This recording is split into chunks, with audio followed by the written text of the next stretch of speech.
धन्यवाद नमस्कार जनाऊँ आमर एआईसीसी अध्यक्ष मल्लिकार्जुन खड़गे जी आमर लोकसभा विरोधी दल नेता राहुल गांधी जी प्रियंका गांधी जी एवं मैडम सोनिया गांधी जी प्रदेश कांग्रेस कमिटी सभापति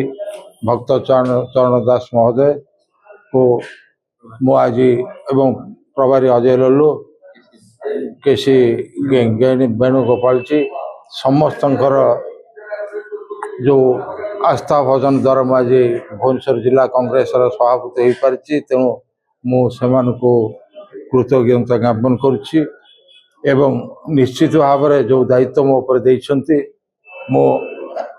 ता लोकाभिमुखी करी एवं प्रत्येक वार्ड को जी प्रत्येक बूथ को जी ब्लॉक को जी लोकंकर जहाँ समस्या रही अतीत जमी कांग्रेस सरकार थला वाले कार्यक्रम करिछि वर्तमान ये बीजेडी सरकार बीजेपी सरकार बीजेडी गला बीजेपी 17 मार्च भितर लोकंकर किसी करना लोकंकर जो प्रकार प्रोब्लेम रही कांग्रेस मजबूत है संगठन है कांग्रेस कार्यक्रम प्रति अंचल पहुँचो लोकों सहित जोड़ी हम आगामी दिन में निश्चित भाव में जो भुवनेश्वर जिले में 3टी निर्वाचन मंडली रही 3टी निर्वाचन मंडली मध्य किछि ग्रामांचल पंचायत एरिया रही सब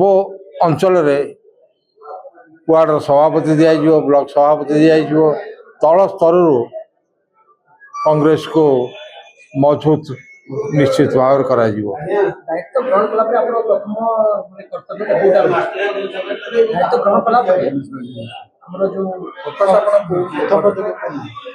बर्तमान आगु अच्छी भुवनेश्वर महानगर निगम इलेक्शन रही इलेक्शन किसी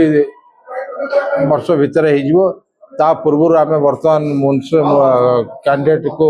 सब अंचल जीवो कैंडिडेट ठीक करूँ एवं निश्चित भाव में म्युनिसिपल इलेक्शन विजय हम एवं देखो निश्चित भाव में भी मेयर भी आमर हम निश्चित कर लक्ष्य।